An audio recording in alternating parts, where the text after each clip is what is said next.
Hello, hello, hello. It's Knits for Sanity and welcome to my channel. If this is your first time joining me, I am so glad you stopped by.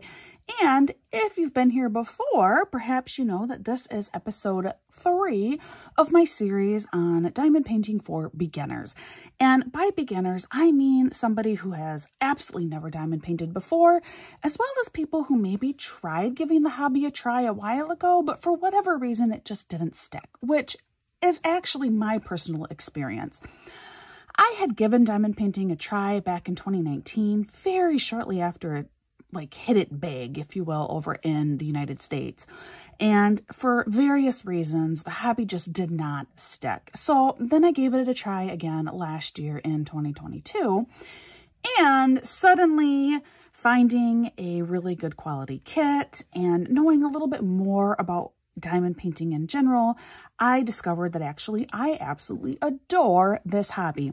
And so this series is a very detailed step-by-step instruction of going through the whole process of diamond painting. In episode 1, we did an unboxing, which for me, I'm using a kit from Diamond Art Club. I am not an affiliate with the company, but I did choose to use one of their kits because they are high quality and they are widely available. In episode 2, I covered kitting up, which is getting everything prepped and ready to go to actually begin diamond painting. And now in episode 3, we're going to go over how we start diamond painting, how we actually begin doing this craft. All right, and the other thing that I do need to mention is, apart from using my diamond painting notebook, and then I ended up having to use dryer sheets in my bags, I am only using the products that arrived in my kit, just to show you how you can make all of these products work, that your kit does come. It truly is all-inclusive. So everything that you do need, actually require to complete your kit, will be present with most diamond art kits. And this is how you would do it, using only those supplies. I do plan on doing another series using a very similar painting and demonstrate how you can use some other tools that are not necessarily part of your original toolkit, but are widely accessible within the diamond painting community, just to make the whole process a little bit simpler and even more enjoyable. But for this one, we are just using what we were given. All right, so I have here, this is my drill pen, and I put my little soft grip on here, and I did place my multi-placer on the back end here. This happens to be a 4-placer, and I will explain how to use this too very, very soon. But first and foremost, we need to get wax into our tips. It is the wax that we use to attach the drills to our pen and then place the drills onto our canvas. So in order to do that, I did get 2 wax patties. I really only need 1.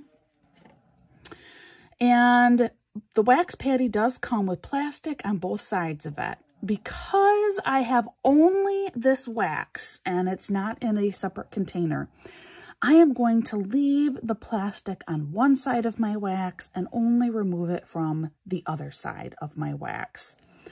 I'm going to want to put this down on a solid surface somewhere, which I'm just going to put it right here on my diamond painting notebook. That will be just fine. And to get the wax onto my pen for your single tip, which is the part of your tip that is just for one single drill, quite often it does have some metal in there. You're just going to punch your pen right down into the wax. And then I actually do 2 punches like that. All right, so now I do have wax in here. You can see that there is now pink in here. Depending on your situation, you may find that maybe the wax kind of sticks over the end a little bit too much. What I do to help get rid of that excess is on the edge of my canvas, I'll just press down a little bit and try and get rid of that excess pink. In my case, I'm actually wondering if I maybe don't need a little bit more wax in there, but I'm not going to do that just yet. The last thing you want is too much wax. So I'd rather find out if I need to add more or not. To do the multi-placer, especially with a multi-placer that's smaller, a 2 to 5 placer, I actually do the same thing. I am just going to punch my whole end, jab it down in there straight, pull it out, and you can kind of see that pink line down there. Kind of gives you an idea, you know, is this full or not? This does feel pretty full with only one punch. Again, I'm going to take it and I just kind of press it down, twist it around a little bit, and get rid of any excess wax that might be hanging off the edge. I don't really have any with this one, but that is a tip that you can do to try and remove excess wax that you may have.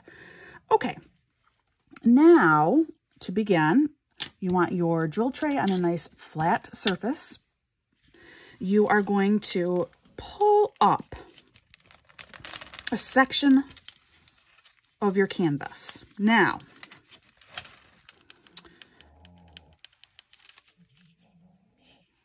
that should be good. And again, I'm not using any other tools. There are tools you can use that would make this process much simpler, but just to show you that it is not required, I'm not going to use anything else. So I'm just rolling this up. I'm letting static cling keep the plastic wrap up top. And to work on your canvas, I actually recommend doing a small section at a time. So for me, while I have almost half of my canvas exposed, I am not going to work on half my canvas. I'm actually going to just focus on just a little section right here. And this is what I'm going to try and get done first. So to do this, or alternatively, another way to do that is I could work on this section and get like this whole square done, and then work on this section and get this square done. Alternatively, again, because this canvas is so small and there are only 9 colors, I may also do all of one color and fill in this entire section with that one color. And thinking about it more, I think that's actually how I am going to do this. I always suggest starting with one of the most prominent colors. And for me, I'm going to start with the symbol X color. I'm going to blow you up real close here for a minute so you can see the symbol X color. All right. So how do I know which color that is? I'm going to move you back out. I look over here at my legend. I look for the symbol X. And depending on how you kit it up, which I discussed in my last video, I either look for my bag that is labeled number 5, or I look for DMC code number 741. Here is my bag. It's labeled number 5 and 741. I did it both ways. I am going to open this up. And remember, I do have my dryer sheets in there just because static was so bad. And then I'm going to show you a little bit of a trick here. If you don't have what's called a cover minder, or a way to keep your plastic sheet down, you can actually place your drill tray over that to help hold it down. All right, then to get the drills ready, and there's still a lot of static in here. Wow. But you're going to shake your drill tray from side to side. Don't shake it up and down. You're going to shake it side to side. And I might need to, we'll see how this goes. The static is so bad, guys. All right. If you don't have the same level of static problems that I have, and in fact, the static is so bad, I'm not even going to put this on my painting, just out of fear that these drills are going to fly onto my painting itself. So I'm actually going to move this to the side.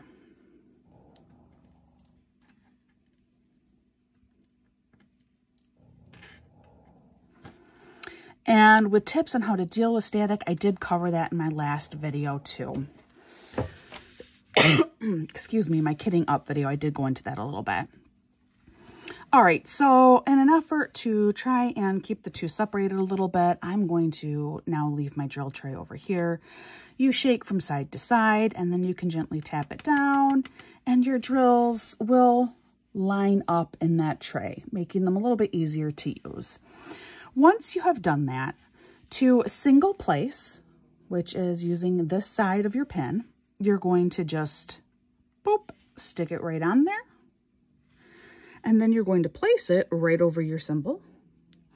There are teeny, faint guidelines here, or training wheels is what the owner of another diamond art company called Royal Diamond Painting calls them.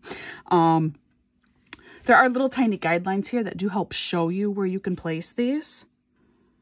All right, and then you're just going to gently place these down. You do not need to have a heavy hand here, okay? Just a very gentle, gentle touch. If you need to tweak it a little bit because it's a port glue canvas, you can. You know, if you feel like that didn't sit on there in quite the way that you wanted, you are able to ever so gently kind of move that drill around on this canvas. You kind of need to do it almost immediately. After a while, the glue does really adhere to that drill and you aren't really able to move it anymore.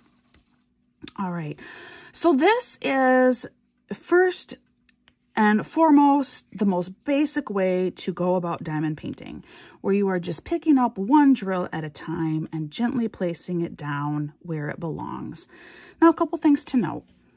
As you're doing this, especially if you have to press down harder or move things around, I don't know if I can get this into focus at all so you can see.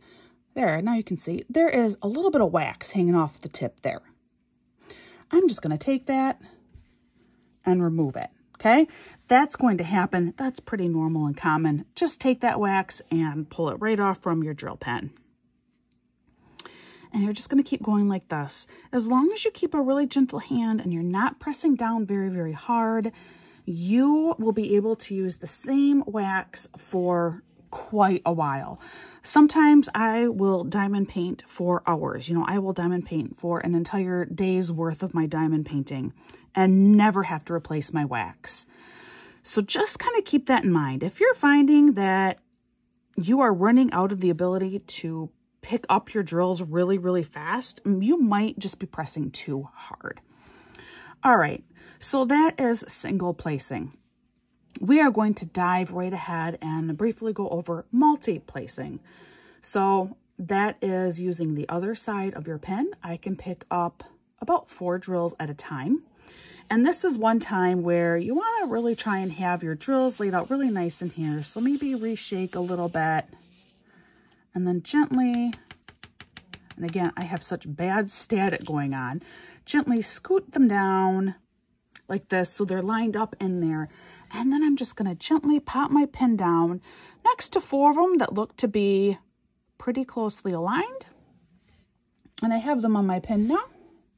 Let's see if I can get this into good focus for you so you can see. There we go. And I'm just going to gently align those with 4 in a row on my canvas. Ever so gently press down.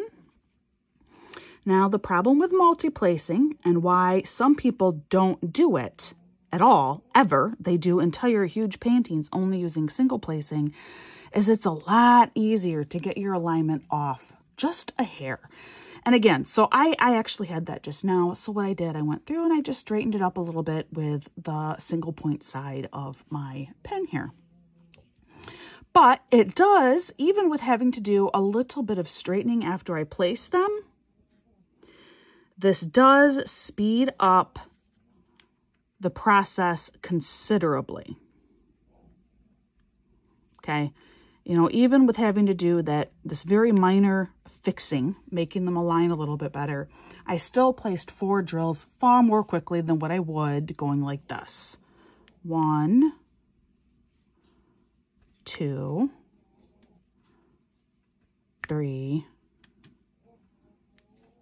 4. But if you are really picky and that alignment is very, very important to you, single placing is just fine. Just fine. There's nothing wrong with doing it that way. All right, so I am going to go ahead and work on just filling in all of my orange X's right now. And then when I come back, I will go over another technique with you that is commonly used when placing drills on a canvas. But for right now, just sit back and relax while I work on getting this section completed. Actually, you probably don't need to see that at all. Instead, I'm just going to go ahead and stop the video. And when I return, I will actually probably have all of the orange background done, including this other symbol in there. Do you see that single line symbol? I'm going to go ahead and get that color done too. If I look back over here on my symbol list, you can see that that is my number 8 color, or 3827.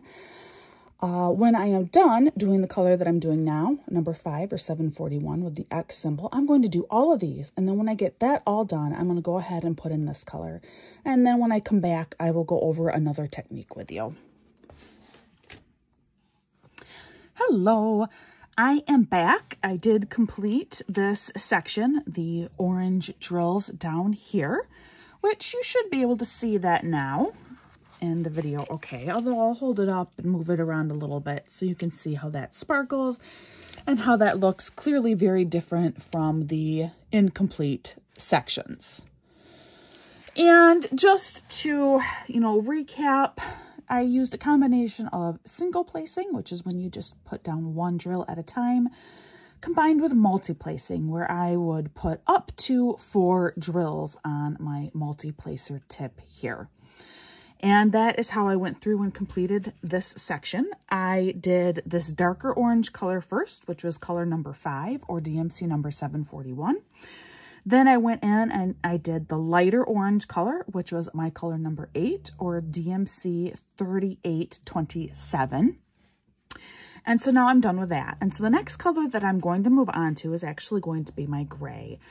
And again, if I look carefully here, I see that that's color number 2 or number 139. And as I discussed in a previous episode with this particular company, number less than 150 is actually an AB or Aurora Borealis drill, and that just has a special coating on it. For more information on that, go back to my Kitting Up episode. So I'm going to go ahead, and I have arranged my baggies into 3 stacks of 3 numerically, so it's easy for me to find what it is that I need to pull out. I'm going to pull out that number 139 or number 2 and put some of that into my drill tray right here. And then I am going to demonstrate for you what is commonly referred to as the checkerboard method for applying drills to a diamond painting. The reason why this method is popular is for a lot of people, it does end up producing, look at how gorgeous that sparkles. Oh, I love this color in an AB drill, just love it. And remember, we just gently shake from side to side. And again, my static issues are huge, and gently slide it down so they lay in there a little bit nicer. But anyway, as I was saying about the checkerboard method, the reason why the checkerboard method is quite popular with diamond painters is it does generally provide very straight, even drill placing. The method is pretty self-explanatory in the name itself, but a couple of things that you should be aware of. Using the checkerboard method means that you're really only ever going to be single placing, which means that it will take a little bit longer. Also, with the checkerboard method, the most effective way to use this is when you are working in an area that is a lot of color blocking, which means you're working with the same color for a relatively large section. So this number 2 color, this gray color, is pretty decent because I do have a lot of that here. And to do the checkerboard method, what you're going to do is you're going to place your drills in a checkerboard fashion. So you are like skipping in between drills.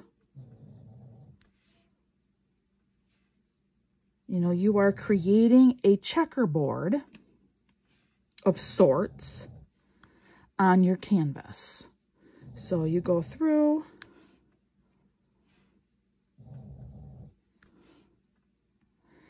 and obviously the reason why you would be not using your multi-placer is because you are just placing one at a time in order to get a real checkerboard look. This is still not an ideal section. This painting is so little that it's hard for me to find enough space to properly demonstrate it for you. But I think this gives you enough so you can understand the principle here. And I'm kind of doing it a couple of different ways. So the first time I sort of went vertically to place. And now in this next section over, I am moving horizontally to go through and place.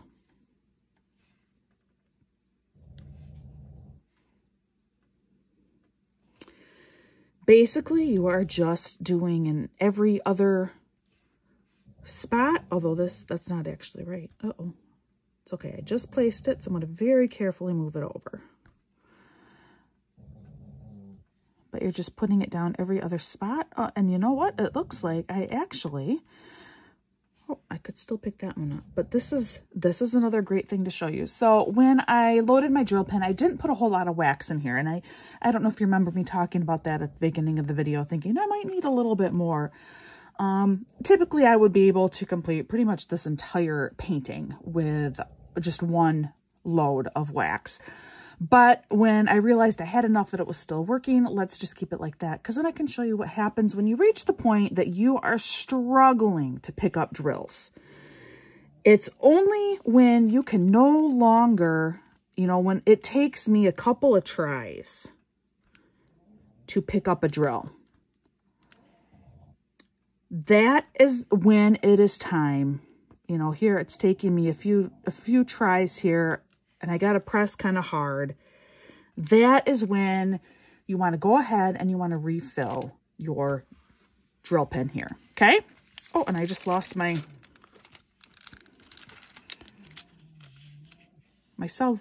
plastic sheet here just fell back. All right. So I still have my wax here.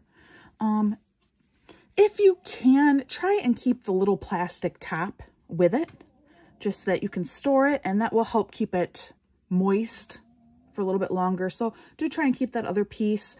Or if you have a little container, you can just stick it in a little airtight container. A lot of kits do come with little containers for their wax, and indeed larger Diamond Art Club paintings do come with containers that your wax sit in. Keep them in there. That will just keep your wax fresher longer. But you're going to do the same thing that you did before. We're just going to stick it right in there, real firm, pull it out, remove the little fuzzy hair that was attached, and now I have wax back in there. Again, this looks to be a really good amount, but if it really looked like it was floating over, you can gently just push it down on the side of your canvas, and any excess wax that's in there will squeeze out. And I just always gently remove that with my finger, and you can put it back onto the wax or just throw it away. Whatever it is that you want to do with it. But reloading your tip is as simple as that. And now, bam, it is very easy for me to continue picking up drills. All right, so I am just going to go through this. And when I get done with this little bit here, I will give you a closer look at how this appears. I personally do not really use the checkerboard method, except I will sometimes when I'm working on a huge section of color blocking, just because I find color blocking to be so boring that to mix it up a little bit and keep it somewhat interesting for me, I'll do checkerboard, I'll make smile faces, and then go back through and fill it in. Just, I mean, anything just to keep it kind of interesting and amusing for myself. Other people, however, are hardcore checkerboard method placers because it does really help them keep these very perfect straight lines. So again, I'm going to hold this up and you can sort of get an idea. Like I said, because this painting is so small, it's hard for me to give you a very accurate representation of the checkerboard method on here. But I think you have an idea. You know, it's just basically going every other one is where we place our drill. And then after we've done a section like that, then we go back in And now we just fill in the holes.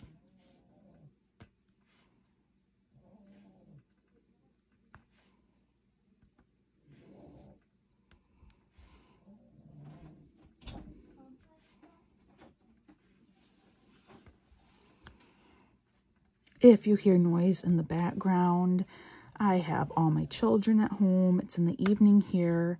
If you hear snoring in the background, that is not my husband. That would be my dog. We have a bulldog, and if you own a bulldog, you understand. But bulldogs are as noisy of sleepers as what everyone says they are. So he is snoring away in the other room. But as you can see, I am just filling in where I have not yet put down a drill in that color. Something else that I should mention, A-B drills tend to be a little bit harder to pick up, and that's because of the coating. A couple of things, if you have a really significant problem picking them up, there are things that you can do to make the process a little bit easier for you. The first one and the biggest one is A-B drills seem to go better with a plastic tip canvas. So let me place one more drill and I will show you. So my multi-placer here, this is a completely plastic piece. This will wear out in relatively short order. You know, it's going to get all warped and bent on the top and I will need to throw it out.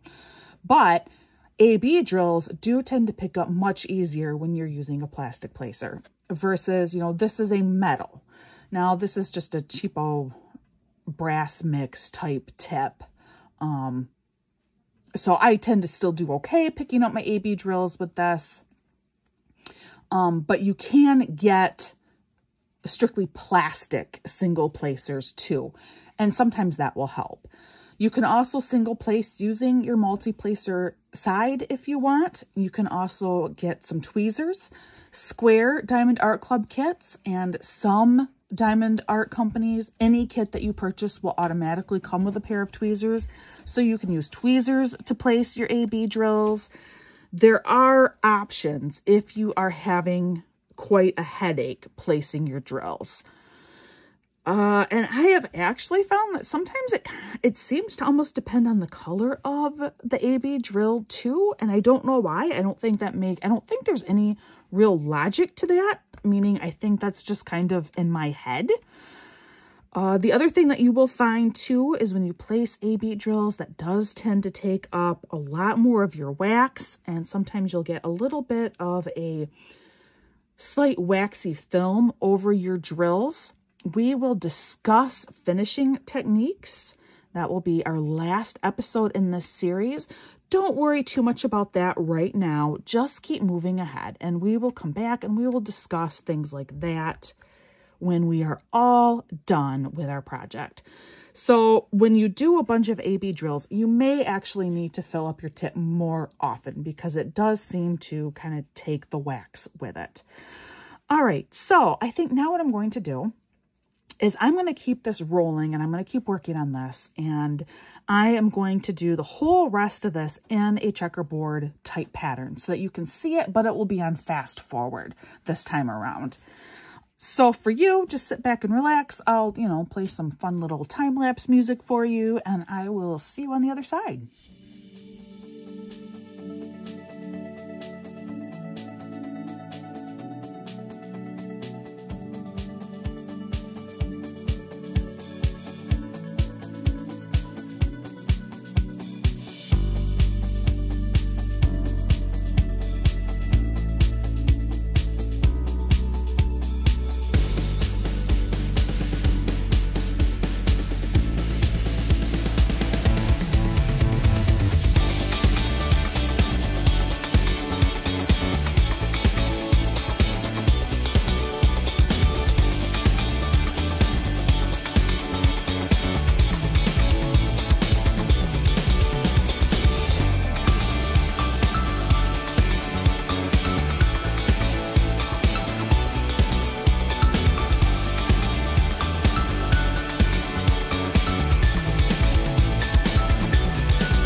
Okay, guys, so I have now gotten done with this complete section right here, and I'll hold that up and you can see that looks different. I love that gray. Look at how his trash can sparkles. And if you were paying attention, I did do the rest of his trash can. I did use the checkerboard method. When I got to Oscar's actual body, I went back to a lot of multi-placing. That is just a lot more efficient for me, but it's personal preference, and I just want to show you different options available. I am going to give you just one more placement tip in this particular series right now. I want to keep it simple for you and not too overwhelming, because really at the end of the day, you are just putting drills onto a canvas. And so I don't want to add too much complexity to something that is really very simple. And the reason why people love this hobby is because it is so mindless. Really lets you just clear your head, and it's fantastic. So the last little tip that I want to share with you, and one thing that I find that helps me keep my multi-placing a bit more even, is I will alternate going from left to right on a row, then from right to left.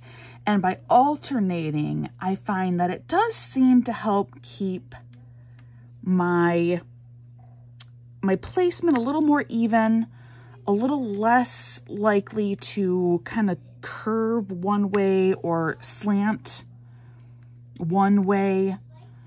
So I'm just going to demonstrate very briefly with just a tiny little section here. Again, just because I don't want this to be overwhelming, and this is the longest video in the series. So I started left to right with that section, and I'm just using his black marks to kind of block off areas for me to work on, the black outline lines. So then this next section, next row, I am going right to left. The other thing that I do try and do is, especially if it is a larger area, try and be consistent if you're placing vertically or horizontally. That can also help with keeping a very consistent look. Just a couple of little simple things like that can really help make your drill placing look neat and polished. So then I just went left to right that time. And that's just one quick little extra tip that I'm going to share with you. So that's really the end of this particular video, video 3, with how to actually go about diamond painting. I am going to go ahead and finish up the rest of this, and when I return with my next episode, episode 4 will be our final one, and that will just be talking about some very simple finishing things. That should be a pretty quick little episode for you. If you have questions on anything that you saw with this, please don't hesitate to leave it in the comments below. And again, this is just a couple of simple techniques using only what we're given in our kits. With a future series, I will do all of this sort of again, but using other tools, introducing tools that you can get to help make this process a little bit faster, a little bit easier for you. All right, guys, thank you so much for joining me with this episode. As always, please practice kindness. You never know what someone is going through, so just be kind. And I hope that you are having an absolutely wonderful day, and I will see you again real soon.